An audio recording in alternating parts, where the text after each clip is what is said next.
Welcome, and today we have a quick little black bean salsa. So this is easy to make. You're going to take a can of black beans and you're going to rinse them thoroughly.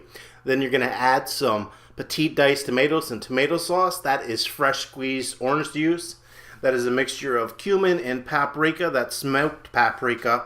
Some salt, a mixture of some dried peppers, which I'll have in the recipe. Some green onions, some cilantro, and garlic. And you're just going to go ahead and mix that up, put it in your refrigerator for about 2 hours, and you should be good to go. It should look just like this.